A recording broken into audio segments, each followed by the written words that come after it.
Alright, guys, welcome back to AWM FX. Good morning, good afternoon, good evening, or good night, no matter where you are. So, hopefully, you guys out there are doing great, earning a lot of money from the market and taking great care of your health. Peace, love to the world. So, today I'm going to talk about a topic actually is quite common. But for the new traders, maybe they got confused about this. There is a way to trade it. So, first of all, you can see that now I'm in a go, all right, 4 hours chart. There is a gap over here, all right. Recently, there is a lot of gap. You can see that there is a lot of gap. So this gap happens, of course, I can 100% confirm tell you that it's due to the war in Ukraine and Russia, all right. There is a lot of buy orders pending throughout the weekend where there is no market movement on Saturday and Sunday. All right, we know Saturday, Sunday, end of the US market, as the market closed, then there's no more movement. So during these 2 days, a lot of things happens around the world, right? Then there is a lot of pending orders. Some brokers, I mean, of course, not you, not me. We are the small anchovies. All right, we're talking about the big shark, the big whale. They have a lot of pending orders with the banks. So the first thing, the market opened in Asia market early in the morning. So there is a spike.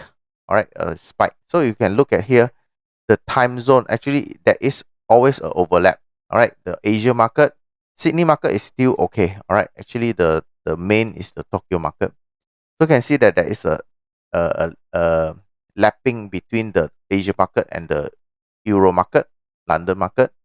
Then, of course, the US market, the New York market. But however, there is no lapping between the New York market and the Tokyo market.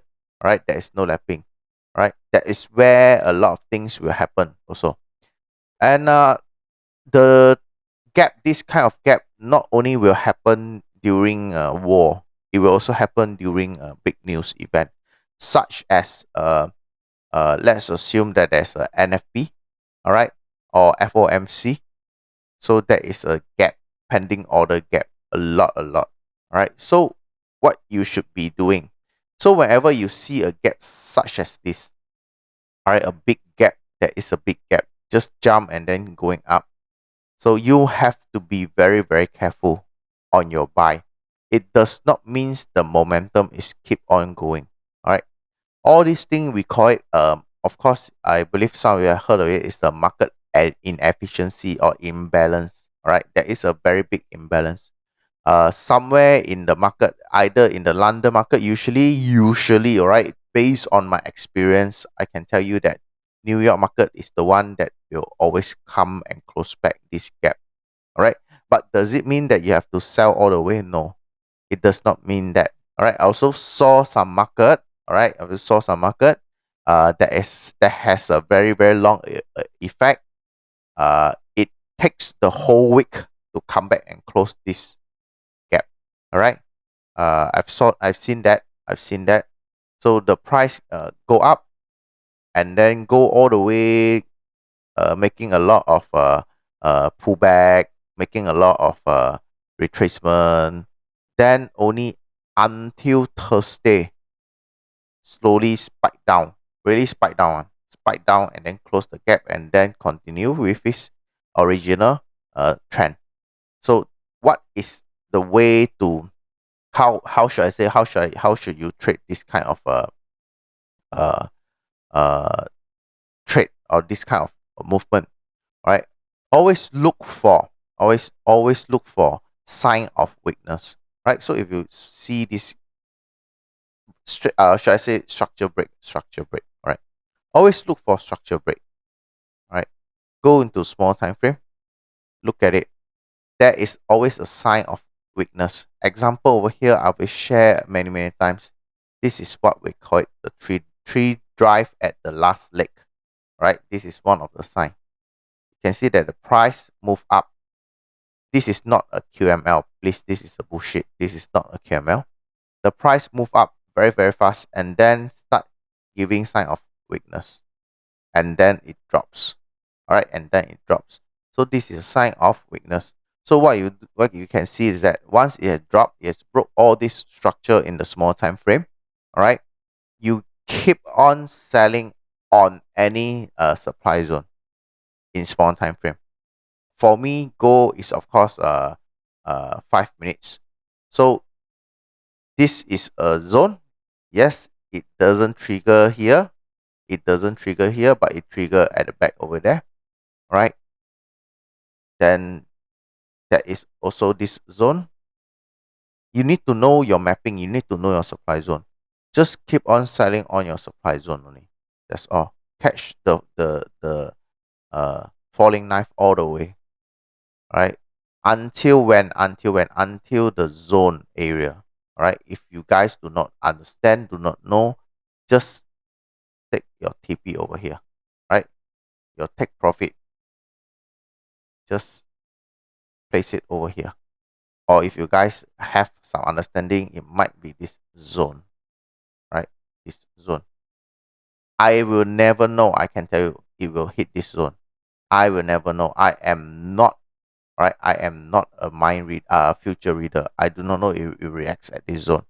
So I will usually place all my how should I say, my take profit at this zone. All right, because the gap has closed. Right, the gap has closed.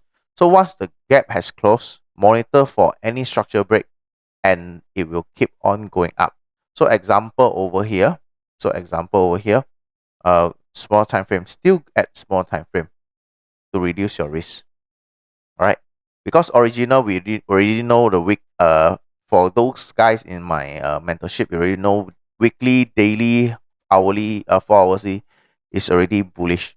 All right, so we'll talk about small time frame at this moment. We know it's bullish, so this is a short buy, a short sell. Then now what we are looking at is buy trade, buy trade. So what you can do is that similarly look for structure break. So whenever there is a structure break, all right, wherever there's a structure break, go for buy all the way. Right? Once it's broke your structure, go for buy. So example over here, there is a structure break, came back down. All right, it didn't touch any nice demand zone. It goes up, did not break, make a rally, base rally, and then went up. It broke this structure over here. Right, close above. Then this is your point of entry. Right, when I'm up, of course, don't expect it go all the way. Of course, I tell you there is always a danger zone. Take your profit over here. The price came back down, right? Came back down, and then ignore all these things. Just keep moving. Just keep moving all the way. Just keep going moving with the flow. Then you can get a lot of nice move, right? You have a lot of nice move along the way, right?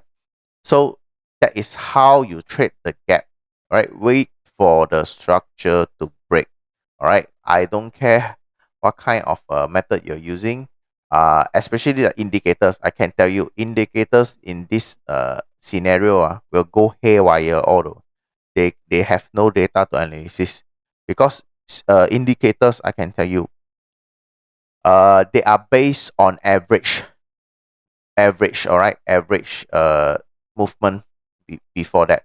So if they have a gap, means that there is no data from that particular movement, so they will go haywire. Right, so that's all from me, sharing how we're going to trade a gap. Just be careful. The goal is really very, very bullish. Everyone knows about that. However, there is always a way to trade. And last but not least, this QML over here. Sorry. This QML over here. This is a very risky QML. 1212. Risky QML. There's now it's into this supply zone. Similar. I won't share more. Structure break, smaller time frame. All right, that's all for today. So hopefully you guys doing pick up a few tips or tricks on trading QML and supply and demand. And of course, today is especially for the gap. If you guys like the video, please do give me a like and subscribe. So love, peace. All right, sign out. Bye.